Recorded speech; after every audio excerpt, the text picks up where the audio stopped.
Without any delays, I'd like to introduce to you our very first speaker, Marcie Kiziak, to my right. And Marcie has been an absolute advocate for HR and everything that strategic HR stands for in Edmonton and around Edmonton for a number of years. She is also on the board of directors of the association, and she now, fortunate for all of you in the room, has her own practice. So I'm going to ask Marcie if you would like to come up and introduce a little bit more about where we're going as a profession, and then we'll take it away and start working. So just a little bit about who I am other than what you already know. I'm an HR consultant, but just recently, in July, I left the industry. I was in oil and gas for the last 15 years. The last 4, I was the VP of People and Safety for a company called Magnum Energy Services. Before that, I was with Flint for 8, and I focused largely on mergers and acquisitions on the HR side, employee relations, and I was explaining earlier kind of the grosser side of HR, so that's really where I resonated, was to when things weren't going so great. Other than that, I'm also the vice chair of the CPHR Alberta. I am on the Little Warriors Board of Directors as well as the Safety Codes Council Board of Directors. And so a fair bit of exposure to, and I understand the situation that many of you are in on the HR side because I chair the HR committee for Little Warriors, and so I respect the challenges that you guys have. So today, we're going to talk about organizational structure, but I'm actually going to do it a little bit differently today because we've got a fairly diverse mix of people in the room. So rather than talk about necessarily organizational structure, what I'm going to talk about is how to bounce back after all of the the challenges we had recession-wise in terms of your organization and in terms of your structure. I do have a case at the end. However, I would encourage you, if you've got questions, and if we use that time for me to answer your questions, then I'm happy to do that as well. Okay. So is everybody here in terms of no, I'm going to learn this. I'm going to figure it out. I think it's smarter than I am. So in terms of the current economic climate, is there anybody here who has not been affected by the recession? Is anybody in association that's fairly recession-proof? It's common. Yep, it happens. Yep, okay, good. Most of you, I assume, have. So the ATB recently said in August of 2017 that the recession is now over and we're coming out of it. Does everybody believe that? Does everybody see that in their organizations? A little bit, yeah. But it's slow, right? And it's going to be a really slow rebound. So when we talk about seriously, I'm going to get this. When we talk about organizational structure, specifically from an HR perspective, all of these words tend to be what we think about, right? So what do you guys think about when we say organizational structure? Just throw some words out. Yep. Anyone else? You betcha. Yep. Anyone else?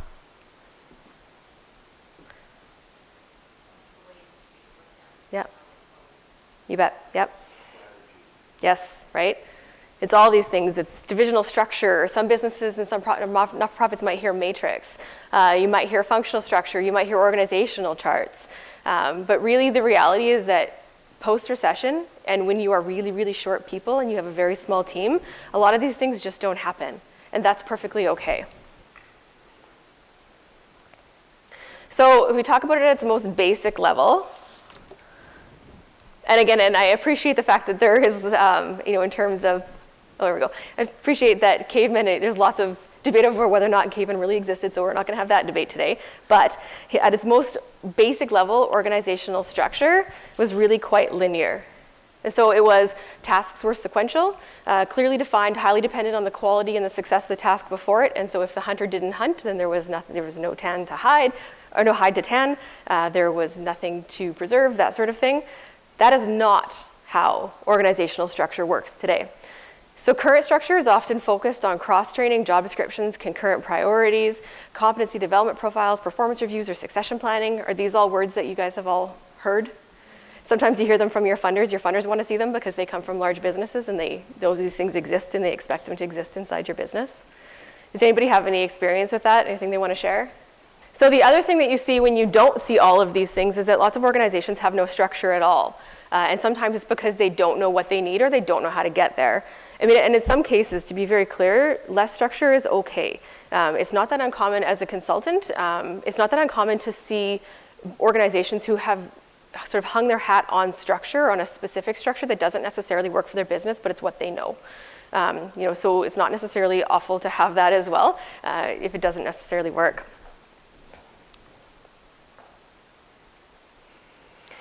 But this is the part that I find really frustrating, and then this is to your point, is that you keep saying, and we keep hearing in an HR perspective, and from a human perspective, it's about getting the right people on the bus at the right time in the right seats, right? But that's not necessarily the case if you happen to be the person who's servicing the bus, the person who is filling the bus with gas, sometimes finding a really hard time finding that gas, and sometimes finding it through alternative measures. If you're the person also driving the bus, if you're the person who's cleaning the bus, and then filling all of these seats.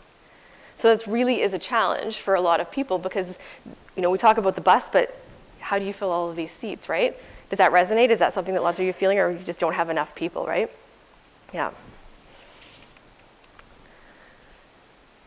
So this is what actually happens, and this is what it actually feels like.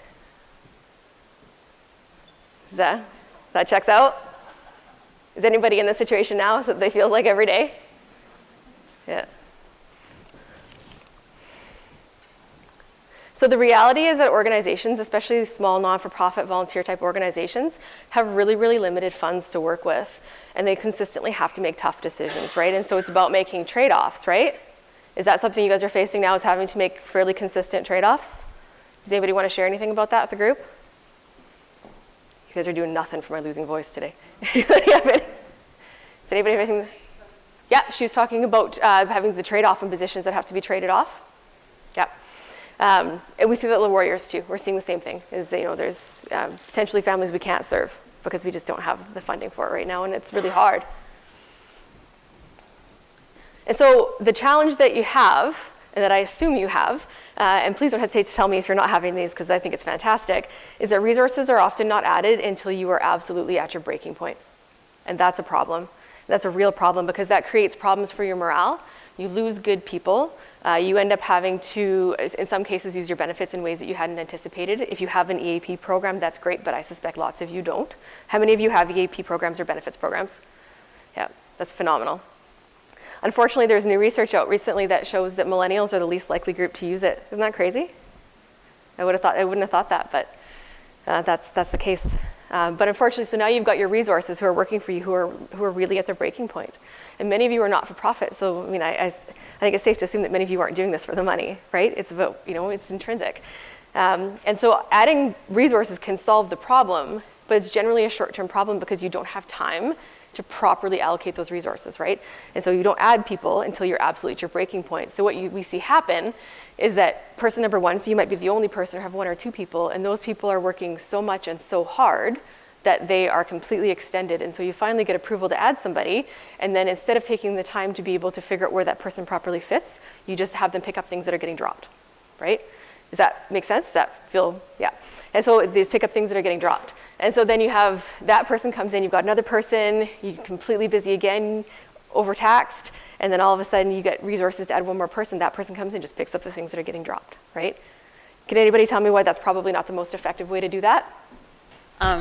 You're not being proactive, so you're just, you can't ever really get ahead of the problem. You're just like preventing the boat from sinking, essentially. Yep. You can't really, like, especially if you're growing, like you can't really leverage your resources properly at that point. Yep. Anybody else? I see, and often because people want it, they will just keep on taking more work. And we don't actually track that and document it so that we can never make a case for adding more staff or getting more funding for more staff. But I see that even in organizations that aren't nonprofits, is people like to do a lot of work, but we don't document it, and we can never make a case for getting funds for additional staff. So that's something that we could get better at doing. That is exactly right, and that is a huge problem when people don't track their overtime. And lots of times they don't want to because they want to do what they feel is right for the organization, or they know the organization just can't pay it, so they don't track it. And that is a huge problem. It's a problem throughout volunteer associations all the way to big business when we don't track overtime, because it becomes very challenging to be able to demonstrate the need for additional resources when they don't track it. I realize it creates different issues sometimes when we do, but it really limits your ability to be able to justify adding resources. Anybody else? Okay. So adding resources certainly can solve the problem, but like I said, it doesn't always solve solves the short-term problem, but doesn't always solve the long-term problem because you've not dealt with the alignment issue. And lots of times there's constraints to making these fixes, and they can be time, money, or control. So time and money, I mean, we just know what that looks like. Attrition, sometimes when people leave the organization, there isn't the appetite to refill those roles, and so you just hope people don't leave because those roles, they just end up going away. Control, sometimes people have a difficult time delegating, especially if they are in a situation where there's been a lot of flux. They've lost people, they've had to pick up things from people who've quit, that sort of thing. So the inability to delegate is or unwillingness to delegate can be a real issue. And so definitely worth talking about in your organization if you're seeing that. And time to trust, so it can take time to trust new people, especially in some of these organizations, especially organizations, the not-for-profits, the ones that deal with children, the ones that deal with mental health, can take time to really start to trust your new employees. And so, sometimes the bigger tasks and the things that you could take off that would give you a bit more breathing room, you don't give away right away. And then there's external factors, of course. You end up with, having to run additional programs, or you end up with losing some funding or things like that, which create problems.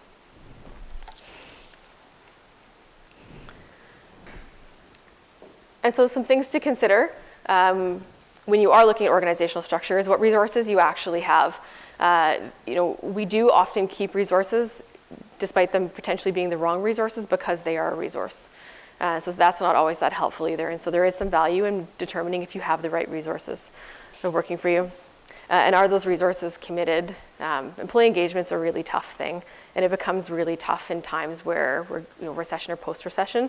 I know we keep saying post-recession, but I'm still seeing a lot of organizations struggle. And I see it. Certainly, we see it at the CPHR Alberta with trying to reduce rates and things, and so we can maintain our membership. We definitely see it at Little Warriors. And then you really determine who your key internal and external customers are when you're looking at your organizational structure, if you're looking to make any changes to it. So an organizational structure needs to align not only with the business or your organization, but also those that you're aiming to serve, which also can become a fairly large disconnect. And so I would encourage you as organizations to ask the question if you have the right people inside your organization to serve the purpose of that organization. Again, post-recession. And so there's a couple things we can do, and I'm just going to take you quickly through the process that I've been running some of the groups I'm working with through, just to try to give you some tools to leave with today that you might be able to use in order to build to sort of your organization issues. And so has anybody ever done task analysis on their own role at any part in their role? No? You have? Yeah, HR people. Anyone else? So task analysis, basically what you do is you pick a really normal period of time. Does anybody have a normal period of time in here? No? Didn't think so. So you just sort of pick a couple of days that make good sense to you, and you write down every single thing that you do, every single task, and you do it without judgment. Because oftentimes when I work businesses through this, they do it with judgment. And so I'll say, is this really what you did all day? And then all the things that they omitted will then come through. And it could be things, sometimes they're embarrassed to say some of the things that they do, which doesn't make a ton of sense because it's stuff that you actually do. So sometimes, so you have to do it without judgment. You have to write down every single thing you did and how long every single thing took. Okay? And then after you do that, what you do is then you have your whole list of things and you write down all the things so just one time, write down everything that you did on a sticky note. So I love sticky notes. My entire house is filled with sticky notes. It's awful, like absolutely everywhere. And so what you do after you do that is you write down everything and then you theme them. And so then you just start to say, where do things fall in themes, okay? And this works really well if you use it in teams, because what you can then start to do is figure out how many of you are doing the same task. Because I suspect that's probably a problem in your organizations. Danny, does that make sense? Does any of you feel like you're doing potentially the same things, or you're repeating tasks inside your organizations, or duplicating efforts? Yeah. So if you do this as a team, then you can actually put your tasks together, use different color sticky notes, and then you can then determine how many times you're repeating the same task over and over again. And then, so what you do is then yes? Can you provide an example of that? Sure. I'm just having trouble if everyone's like, we all answered emails. Like, Yeah. Yeah. So it could be, so more than one of you did some sort of reporting. More than one of you ordered something that didn't need to be ordered. Say 3 of you ordered, and I don't mean to make this oversimplified, but say 2 or 3 of you ordered office supplies in a week. It could be as simple as that. It could be, so depending on your organization, it could be, looked at the AP, made a collection call, sent something out to donors. Like it could be anything like that. And so if you just really write it, so you don't want to, so answering emails, is going to happen. But the content of that email, so answered an email, specific to a certain piece of your organization. So for example, for Little Warriors, it could be wrote down or answered donor emails or answered emails from people who want to donate furniture because they get so many of those. Does that make sense? Okay. And so then if you do that and then you start to theme it, then you can start to identify in your business sort of who's doing what. And this isn't intended to be oversimplified, but what the goal in this today is to try to get this group today out of doing things more than once, having the same person do things repeatedly. And then the change management piece, which is a bit of a problem. So you can reorganize certainly as needed, which is a problem. So change management is always a challenge. Does anybody here really like change? I actually do, so I'm that guy. But does anybody here really dislike change? Yeah. So it's not as much about disliking change, but it's about not understanding the change. And so when you go through your organization and figure out your tasks, and so that you can come out of this and add people in a really effective way, then at least you're having those conversations. And then, so once you have now figured out the tasks in your organization, you can then normalize. Prepare yourself for a bit of flux around the change and then normalize and repeat it as needed. Does anybody have any questions about this? Or can anybody give me examples of how they could apply it in their organization? So you guys here are all from the same organization? Yeah. So what challenges are you guys having in terms of your organizational structure? We'll get you mic'd, hang on.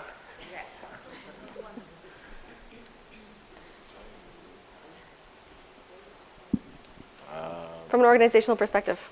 From an organizational perspective, Yeah. HR perspective. is a big problem. And the challenge really for us is standard challenge, which is money. And we know it's a gap in our service. We know it's a gap in terms of our management.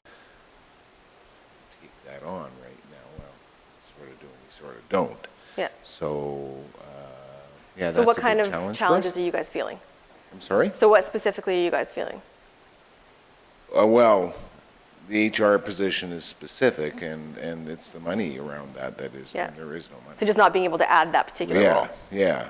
We've grown a fair amount, I would say 30% probably in the past 2 years. But the money does not necessarily come along with that growth, and so you have to find different ways Sure. of addressing those concerns.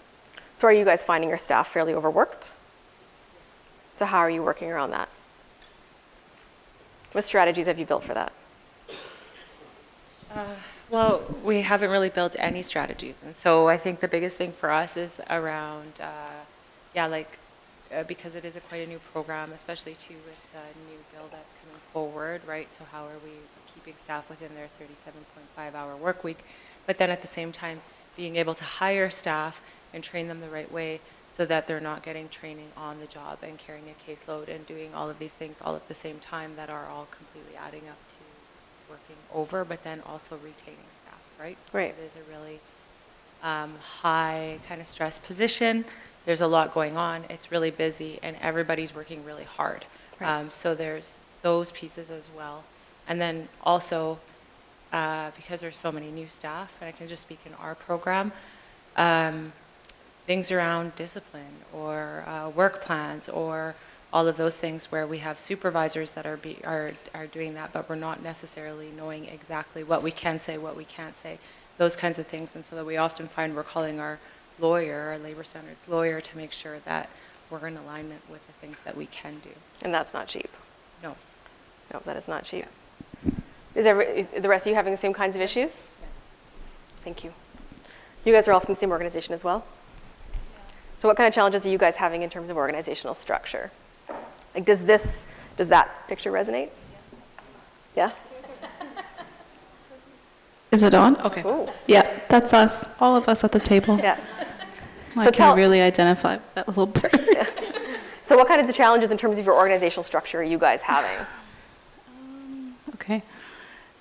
It's, like, I guess, like, what do you want aside from, like, what they just said? Because it's very similar. Very similar.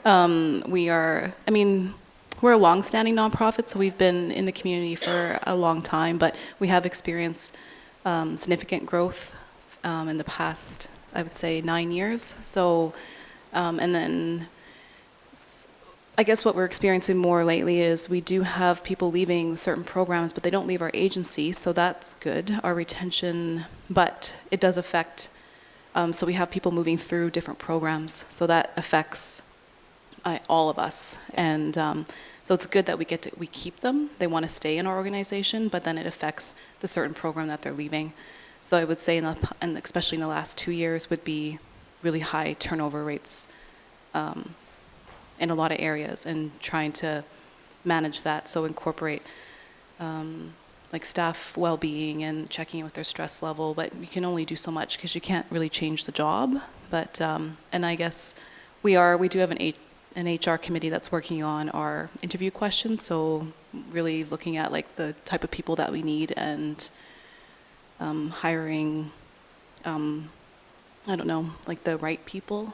But it is hard, like when you have that diagram of the bus, and so you need the right people on there, but then you're driving the bus, you're filling the bus, like that's all of us. Yeah. So it's, so it's hard to do when you're doing it all. Yeah.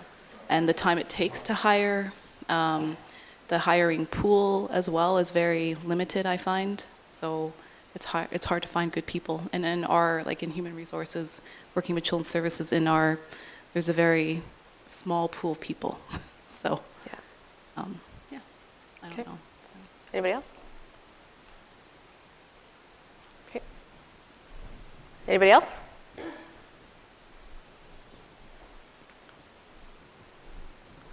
So I guess the question I'll ask you based on those two tables, the question I'll ask you is, does this resonate in terms of your organizational structure, in that you are potentially doing roles and your roles have become muddy, right?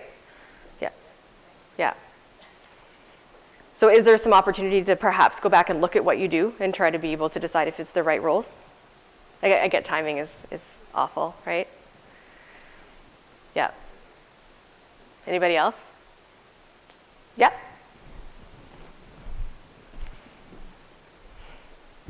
I think something related to what the other two tables have shared is in terms of doing this task analysis related to growth, because something that we're kind of dealing with over the last 4 years, we've expanded our program significantly. Mm-hmm. And typically as a nonprofit, people play different roles, like you actually take on multiple positions just because of the nature of the work, the nature of the organization and funding structures and whatnot. So it's challenging when you get the resources and it's now time to look at who gets to play what role. Mm-hmm. If you don't have the right systems or processes in place to go about that, it can actually defeat the purpose. Yeah. So this is something that I think a lot of us are dealing with, and it's looking at one program at a time and also looking at the organization overall. It's a huge burden, given that you're doing that analysis as well as having to actually deal with the day-to-day stuff. Yeah. And having to respond to needs in the community, your customers and clients' needs and things like that. So I'm not sure what would be the best approach to go about this and just make it more seamless in a way that you're actually building the right structures as you grow, and not having to do it on the expense of what your outcomes, right? Yeah. Yep, that makes sense. And it's a challenge because in many cases, thank you. It's a challenge because in many cases, like that, when you're trying to figure out the structure, lots of things come into place. And so, lots of my HR friends can say lots of businesses build position descriptions or don't, but have position descriptions, but then they end up, lots of organizations no longer want position descriptions because they feel as though it puts people in a box, right? And when people are asked to do so many things, but then what happens is that people then don't know their job. Right? And so you have to find a balance between, and my recommendation is always that instead of building a position description, build some expectations. Because when you build the position description, then that is when you end up with, unfortunately, some people who say, well, that's not inside my position description and don't want to do it. And I don't think that anybody sitting in this room today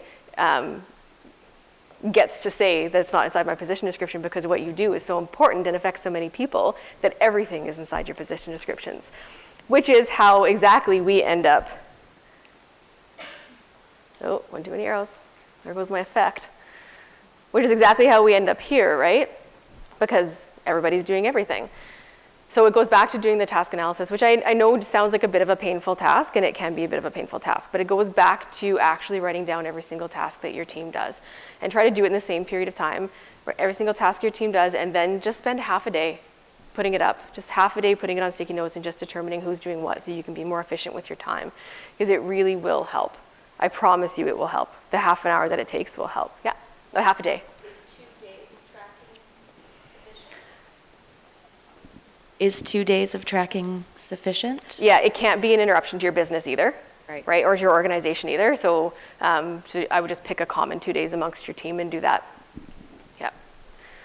But there's lots that comes to it. And so my oversimplified list, really, then you need to think about if you're shifting tasks around, it goes back to, are people going to want to give up their tasks? And so really there's nothing more important than setting expectations and communication when it comes to being able to do this. But I commit to you that it will, done properly, will allow you to be able to move forward with your teams a little more effectively, and you'll feel a little more overwhelmed. And I apologize to everybody in the room who's a team of one and does not feel as though this is helpful, but it certainly can be for you as well, because then you can easily determine what things you don't, you're doing that are potentially not value add.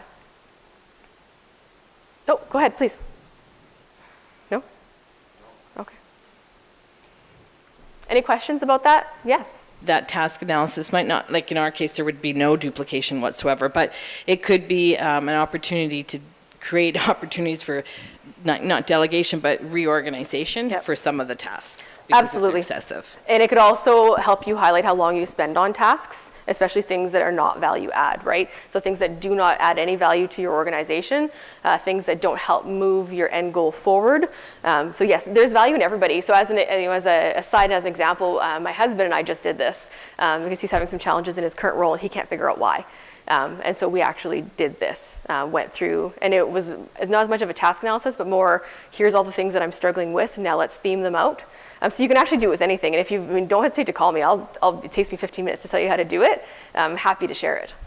Yes?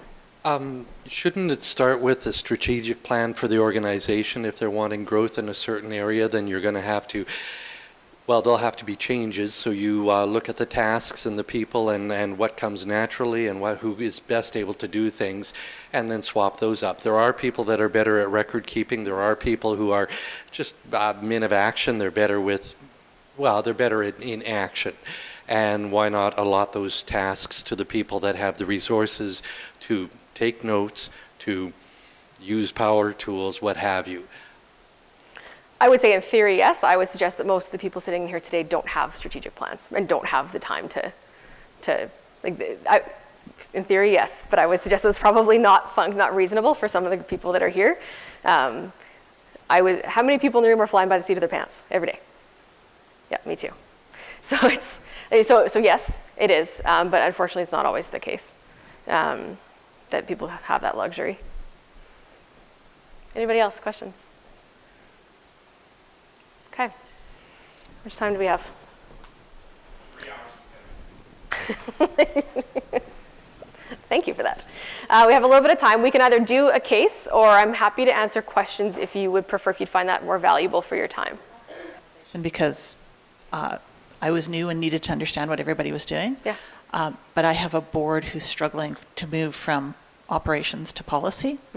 So they walk in the door and go, oh, I want you to do that, even though that's no longer part of that person's position, and they've been told that. Oh, yeah. Boards. Boards. I'm on 3, I get it. And it's a struggle, for sure. And I'll tell you, I'm on one board, the CPHR Alberta board. We've really tried to become a little more operational and try to be less governance, which is strange, but Little Warriors is exactly the opposite. So I can appreciate that. Oh, you got to have a strong chair. Yeah. That's a really tough situation to be in when your board's misaligned with your organization or don't necessarily understand what you do every day, especially if your board is setting your strategic direction. That is an absolute challenge. Yeah, I appreciate your challenge. I wish I could offer you some advice, but you got to have a really tough chair who appreciates your challenges. Yeah, I understand where I wish I had some solutions. I'd be lying. Yes.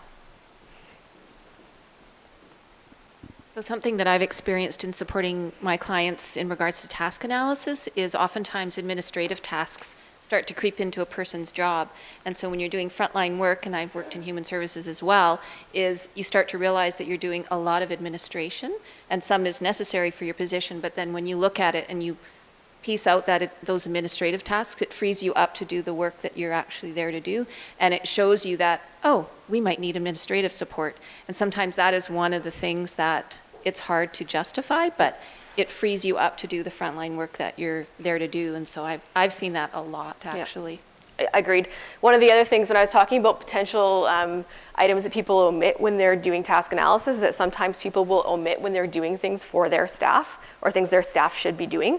And I would encourage you to not do that. It's just like overtime. It's not helpful. You're potentially your staff is overworked, and that would help to illustrate it to show that you're doing your staff's work, or potentially they're not committed or not doing their job as effectively as they could be. And people really are hesitant to remove people. And again, and I understand it because I completely appreciate that in some cases for the people in the room today, if you remove somebody, you may not be able to refill that role. And so the devil you know is better than the devil you don't know. And so I appreciate that, but it's not in your best interest either. Yeah. I think having program goals could release you from having process that just grows and isn't really useful. So you should have a measure of what you're trying to do, and then a quick measure of what you're trying to do will tell you whether it's effective or whether things can be dropped or should be adapted or should be changed. And fair enough. I mean, and we all know that you can't manage what you don't measure. But yes, yeah. Theoretically, it all works. You can't manage what you can't measure, but it's a challenge. Thank you for that. Anybody else? More questions? Happy to answer them. Okay. So I have a really quick case here. We have 15 minutes? Okay. So I just have a really quick case here. I'll read it aloud and then just take a few minutes to look at it. So I did this today from an organization's perspective rather than not-for-profit because I wasn't 100% sure who we had. So I will hand it out. You know what? I can. Okay. So again, just discussion at your table. So you are the manager of a small local safety supply business which has a main location, also a head office, and 2 small satellite locations. You run one of the 2 satellite locations in a more remote area and have done so for the last 6 years. Like many other businesses, the recession created a number of challenges for you. You normally have a staff of 4 people, including you, but in order to remain sustainable, you've had to reduce your headcount to 2, including you. Historically, your staff was very cohesive and managed their roles very effectively as part of the larger team. Even though activity has slowed down, your reporting requirements to the main office, or your board, if that's where you are today, did not change. Due to the nature of the items you sell, you need to ensure meticulous reporting and data integrity. You've been able to maintain your requirements up till now, but with activity picking up, things are falling through the cracks. Both you and your staff member are working long days, and not only are mistakes being made, but efforts are being duplicated in some cases, while others are being totally missed. And again, if you want to take this from a board approach or from a not-for-profit, please do. You are starting to worry about your only remaining staff member leaving. Clearly, you need to make some changes to your organizational structure. So at your tables, in just a couple of minutes, talk about how you could most effectively demonstrate to your head office that you're at capacity and need help. And assuming head office has then granted you the budget to add a team member, what could you do to ensure you're adding the right person? Okay? Go ahead, 10 minutes.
Does anybody want to share from their table what they came up with?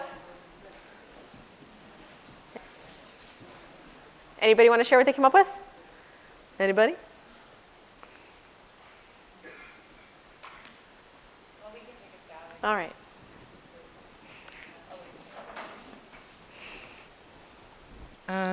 So for demonstrating to head office, we just thought both staff should just strike and stop working. Not HR endorsed? Yeah. No, I think what we thought would be the best way is just to start with a task analysis and kind of look at, okay, well, what are these two staff doing? What's being missed? What can you do right now? Where are the overlaps? Like where can things be divvied up, but include the head office with that, because they might be doing some of the same tasks that this office, they might not necessarily need to be doing. And then based on that, I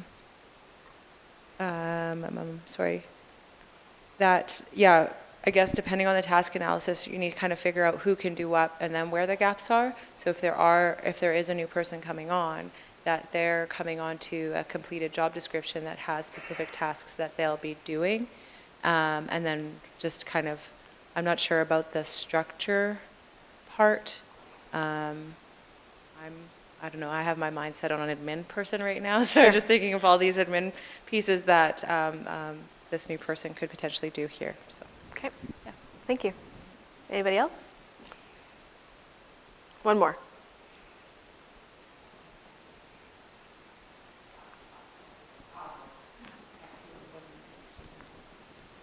So the big issue that I think this organization needs to do is it's one thing to do a task analysis, but the tasks can be very out of whack if two people have gone, so weighted, some people may be doing way more or whatever. I think the bigger issue is that they need to do some strategic planning, some bigger picture, especially if there's clearly I don't know if it's a board, it's not, it's a whoever cut the positions in the first place, they're a little bit out of touch with what's going on and maybe the direction that they feel things should go versus the way things are actually going. So I think that has to go back to some kind of strategic direction. There's limited resources. There's only so many things that the organization can do. So there has to be a parameter put around that first. Once that happens, then the task analysis could happen. And then there's a parking lot of all things that aren't getting done that potentially could hire. Because I think if you do a task analysis and just hire people to do tasks, you're just going to put more frogs in the pot to boil. Yeah, agreed. So, I mean, really important to realize and understand that when we lose half of our staff, then really the knowledge drain that goes with that, right? I mean, if you think about it, and that's why we keep going back to the task analysis, because at least it allows you to start to create some sort of structure around what the roles do, because when people leave, they take with them a whole lot of stuff inside their heads, and that's really painful for organizations, especially small organizations. Long-term retention can be an issue. There's a spoiler alert. So we go back to the task analysis. Really what we're trying to get you to think about today is to start to put those tasks together to start to be able to build at least your position descriptions or profiles, right? And again, completely appreciate that lots of organizations are becoming resistant to position descriptions because it feels like a box. Not necessarily. I would encourage you to look at it this way. If position description should really be the expectations of a role, what the expected outcome is. And so I would look at it like a house, right? And so the position description is the house, is the walls, it's the foundation, it's the floor, and how your people choose to decorate it in order to get those expectations is really about autonomy. It's really about letting them get there in the most effective way for them. But tasks are still important, right? But this will at least give you a kicking off point. Okay. Any last questions? Yeah. Good for you for remembering the mic. I forgot. I need a little bit of clarification because it seems to me that when you're doing task analysis, it kind of leads you directly to job description. It can, yeah. Because if you're talking about expectations, it could mean that, multiple people with, let's say, similar expectations may be doing the same tasks. It absolutely gets you to job description. But however, what we are seeing more and more resistance to job description. So at least gets you to a place where people understand and expect and know their expectations around their jobs. So really it's a bit about semantics because I don't know why we're seeing resistance to position descriptions, but it is something on the HR side that we're starting to see. So you're absolutely right. Okay. I'll be here for a little while, so if there's any questions or concerns, don't hesitate to reach out. I'm also pretty easy to find through Twitter and LinkedIn if you've got questions after this. I'm happy to answer them.